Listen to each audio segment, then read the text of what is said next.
When I was just a little kid, my grandmother on my mother's side once scared the living shit out of me. I've never forgotten that terrifying moment of my youth, but until now, it was just a fond memory of a silly little boy in his Scooby-Doo pajamas running down the hall and screaming at the top of his lungs as his grandma gave chase.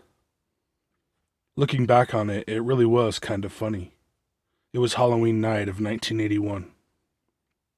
My little brother Nathan and I had went trick-or-treating in our small rural community of northeastern Ohio. I was the headless horseman that year, and Nate was the scarecrow from The Wizard of Oz. My mom had lovingly made us these costumes herself, and somewhere in a box, there still remains a Polaroid of the two of us, cheesing it up for the camera. I really should find that photo. My mother and my grandma had taken us door to door as we collected pillowcases full of candy, apples, and the occasional nickels and dimes from people that had run out of candy, or had simply been ill-prepared. And of course, the inevitable toothbrush from the local dentist. We had returned home on that brisk October night, already sugar high on whatever treats we had managed to shove into our greedy little mouths, before my mother had been given the opportunity to examine them one by one for needles or razor blades. She would always do this, while lecturing us with a story about a sweet little girl who hadn't waited for her mother to check the treats for these hidden tricks.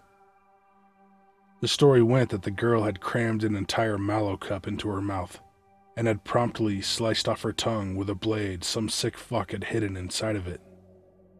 She choked to death on her tongue, as a frothy blend of her own saliva, milk chocolate, and cream had bubbled up from her pretty pink lips. Her mother had attempted to remove the little girl's tongue from her dying daughter's throat, with the blade still firmly affixed to it, and had severed her own finger in the process. This story never deterred us, however. The jack-o'-lantern on our front porch still flickered dimly from within as we made our way up the steps. I remember the crunch of the crispy fall leaves beneath my feet as I made my way past that pumpkin. I almost felt as if he had been grinning at me. Once inside, we surrendered our candy, took our costumes off, and were marched off to the bath as Mom and Grandma enjoyed their traditional pumpkin punch and whatever spooky film was on that night. Once we had finished bathing and returned to the living room, Mom and Grandma would begin the painstaking ritual of examining the candy, and as each piece was approved for consumption, it was placed in a box on the coffee table. If there were any questionable treats, they would be placed in a separate small box, under the suspicion that they required further scrutiny. It was many years later that I learned that this examination process also served as an opportunity for them to pick out a few choice morsels for themselves. Once the candy had been examined, the apples tossed out the back door. Who the hell gives a kid an apple for Halloween anyway? And any loose change deposited into our piggy banks. We were allowed to choose 5 pieces of candy to enjoy while we watched TV. That year, the movie Halloween aired for the first time on broadcast television. To you spoiled little brats that have grown up with a digital device in your hand, broadcast television meant that you had a metal pole in your yard, with lots of smaller metal poles on top, radiating out from the center pole. We called this an antenna. There was a long wire that ran to a box connected to your television. The antenna received television broadcast transmissions from television stations within reception range. If it was windy enough, our dad would take down the antenna so it wouldn't get broken. In rural Ohio, where tornadoes were relatively common, this was an eventuality. The real kicker was that if you were enjoying an evening film, and then suddenly the President of the United States interrupted with an urgent message from the White House, you were fucked. Because that bastard would be on all 3 channels, and God forbid if you complained about it.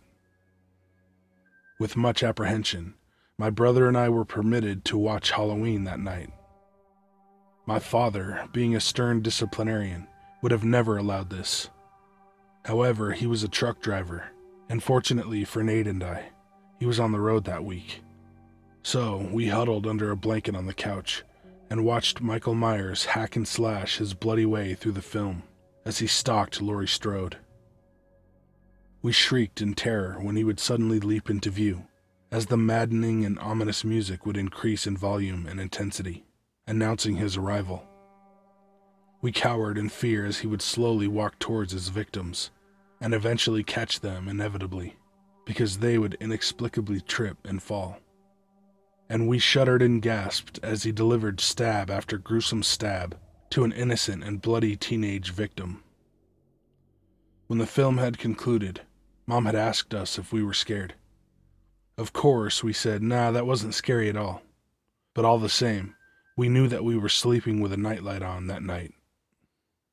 It was rather late by this point, and after all of the walking in the neighborhood, the lengthy movie, thanks to the commercials, and the ultimate crash from the earlier sugar high, I was tired and thus unobservant. After I had finished brushing my teeth with the new treat the generous dentist had tricked me with, I went into the kitchen for a final drink of water, and to kiss my mother and grandma goodnight. Nate was still in the bathroom as I made my way to my room, which was at the end of the hallway off of the living room. Between my bedroom and the living room, and on the right-hand side, was my brother's room. Unbeknownst to me, my grandmother lurked within. My grandmother wasn't very old in '81, in her early 50s anyway. Her hair was beginning to gray, but her deep blue eyes were still very vibrant and piercing. Her least noticeable feature was also her most prominent one. Grandma wore a full set of dentures.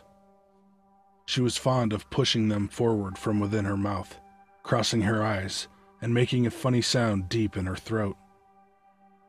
Every so often, she would chase little Nathan around the house like this as he cried out in semi-frightened laughter. I would laugh hysterically at this and call him a chicken. It was funny to me then. I was walking down the hall towards my bedroom, my toes sinking deeply into the hideous plush green carpet, the color of pea soup. I was rubbing my eyes with sleepiness, and just as I passed Nate's room, my grandma emerged in the dimly lit hallway from the recess of his completely black room. Her hair was intentionally tousled in disarray. She was on her hands and knees, growling, and in her left hand she held those damn dentures. They were clacking together and chomping. They smiled at me. I swear to God, those fucking teeth smiled at me. I shrieked like a woman that has had a large spider cross her bare foot as she towels dry in a steamy bathroom. I ran towards my room, as if the very flames of hell were on my ass and my pajamas were catching fire, and yet I could barely move. Every leaping step I made was being swallowed whole by the insatiable carpet. My head was turned towards my right, and out of the corner of my eye, all I could see was this monstrous, withered and writhing imp chasing me. Its outstretched and gnarled hand snapping with sharpened fangs, slathered in dripping blood. The guttural sound my loving grandmother was producing sounded like Marilyn Manson and Stephen fucking King had collectively fathered a beast, birthed by Satan's own drunken harlot. I was simultaneously frozen by fear and propelled by it. I finally gathered my footing, and with a sudden burst of childhood stamina, I barreled into my room. I slammed the door shut and climbed as deeply into my closet as I could. A cool and clammy sweat had broken out on my forehead. My mouth had become as dry as the sands of the Sahara, and my tongue was a swollen rock. I trembled in the closet for what felt like an eternity. Slowly, my heart rate began to resume its normal pace, and I gulped several ragged and calming breaths. I could hear raucous laughter echoing from the living room, and it began to dawn on me exactly what had happened. I chuckled nervously to myself. Eventually, I emerged from the closet and crept into the living room, my head hanging low in a submissive acceptance of shame at the fact that my grandma, the woman who made the best damn chocolate chip cookies in the entire world, and served them with ice-cold milk every time I stayed the night at her home, had gotten me. That crazy old woman had gotten me good. Grandma passed away in 1994, right after I had enlisted in the Army, and right before I shipped out for basic training. I was in total shambles the day I found out. Because of the cancer, her death wasn't sudden, nor entirely unexpected. But you know how it is. You just think, damn, I wasn't ready, Grandma. I wasn't ready for you to go. After her passing, my mother collected Grandma's meager belongings and distributed some of them to my brothers and I. We were her only grandchildren. I had been given her treasured sewing machine, a Singer. She was proud of that machine. She had taught me how to use it many years ago, and I still can. Grandma had been a seamstress most of her life. She had learned the trade at General Motors in Detroit, Michigan. She would apply upholstery to the seats of cars that were headed to the assembly line. As she got older, arthritis had reared its ugly head and made it difficult for her to work with her hands. She began to collect disability and survived, as most do when in the same situation. My brothers and I would help her in her garden every year, tilling the soil and planting seeds, weeding and trimming, dusting some of the vegetables with insect repellent, and watering, always watering. She would can most of her produce in mason jars, and she would have enough to last her for an entire winter. But she would always send us with boxes to her neighbors, the ones she knew were also struggling to make ends meet. Even with the pathetic check that the government provided, her home was always clean and inviting, and smelling richly of pine sol. She swore by it. The very first thing offered to any guest was something to drink or to eat. For my 12th birthday, and every year until she died, I received an annual subscription to Reader's Digest. She knew my fascination with words and stories, and instilled that desire in me to never stop learning. She had a heart of gold, that woman. She's always missed. My mother's 75th birthday was back in January. In March, she had to move into an assisted living center. My youngest brother is 25, and last year he made his first million in aeronautical engineering. He ensured that Mom's new home was top-notch, and she wasn't spared any conceivable luxury. As we moved her into the center, we had to pack up a lot of her stuff and put it in storage. I tended to the majority of it, but I hadn't truly gotten around to really going through the bulk of it, to determine what was eligible for donation and what was necessary to keep. She passed away last month. If anyone reading this has lost their mother, then I needn't explain. She is loved and missed as much now as she ever was. I tried to take comfort in the belief that her and Grandma would be up there in heaven, swimming in the clouds and basking in the glory of God. That is, until I found one particular box, labeled Grandma. Today was the first day of an extended weekend for the holiday. My plan was to take my wife and our grandkids out on the lake, in the pontoon boat that I bought with the proceeds from my last novel.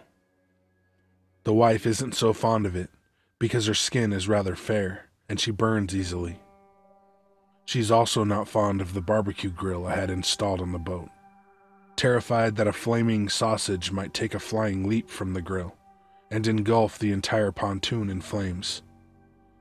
So, instead of a trip to the lake, I decided to at least try to make a passing attempt at sorting out some of Mom's numerous boxes of knickknacks. I went to the storage building in town, where we had rented a large, indoor, climate-controlled unit to store her things. Thank God for small favors. It was over 100 degrees today. I had picked up a rather heavy box laden with some old Precious Moments figurines, and when I did so, underneath it I saw another box, the one labeled Grandma. I carried it over to a dusty, rose-colored recliner and sat it down on the floor. I plopped down in the chair and leaned over to examine the box. It had originally held a window-type air conditioner, not a very big box, but somewhat bulky.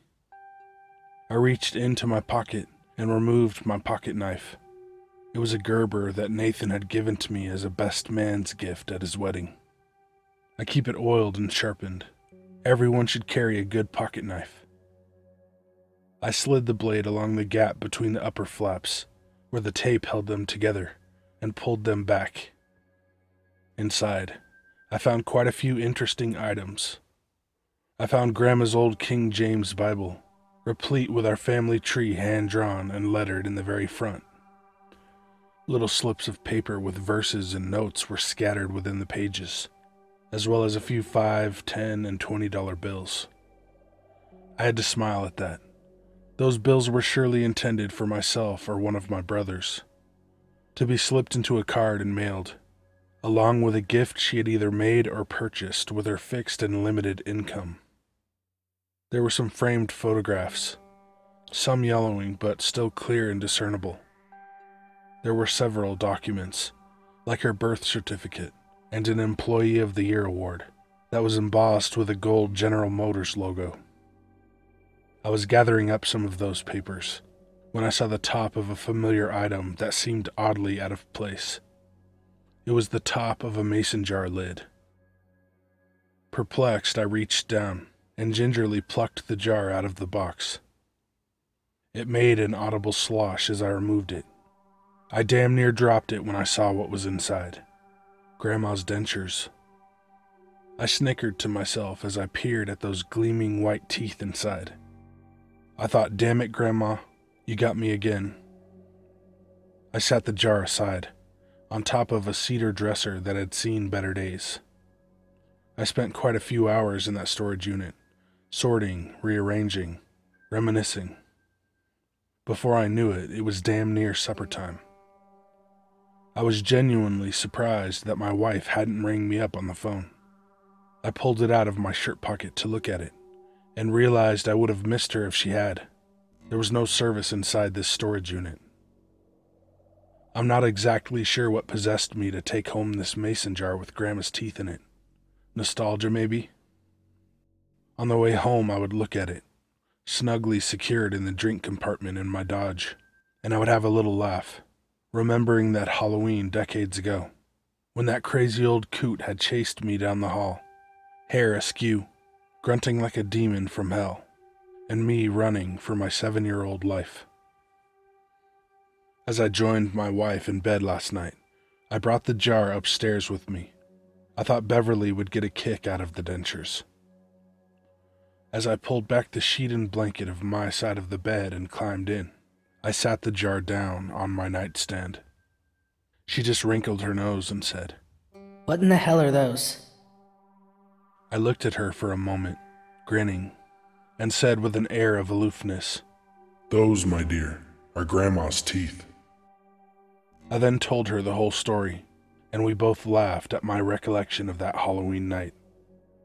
After I had finished my story, she picked up her hardcover copy of 50 Shades Freed and began to read, her usual routine before nodding off. I continued watching CNN for a little while, when sleepiness finally overwhelmed me. I picked up the remote, switched off the TV, and returned the remote to my nightstand, then turned off my lamp. My wife turned to me, removed her glasses, and said, "Are you gonna keep that jar right there on the nightstand all night?" "Why not? They're kind of neat, don't you think?" I asked. She grinned goofily and replied, "Well, I think they're kind of gross, and maybe a little creepy. But if you don't mind them, then I don't." I leaned over to her and gave her a kiss, and whispered, "Thanks, hon. I do like having them there. I don't know. It's kind of like she's here with me again." She blinked a few times, gave me a somewhat puzzled look, and said, "Well, that's just fine, I suppose." She closed her book, turned off her own lamp, and within a few moments was gently snoring. I dozed off shortly after. At first, I thought I was dreaming when I heard a muffled clack, clack, clack.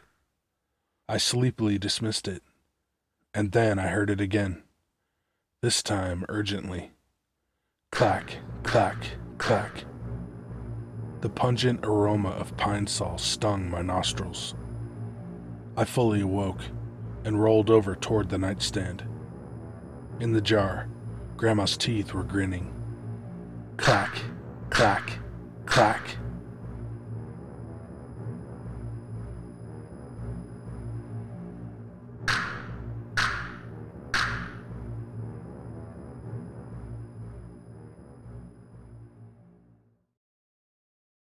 Hey guys and ladies, thanks for watching. Send your story or creepypasta to the email in the description. My merch, Patreon, Instagram, Twitter, and Discord are down there too. Be good to animals, even people. See ya. Ja, snälla, Bergsbus, Rish. If there were... Jesus.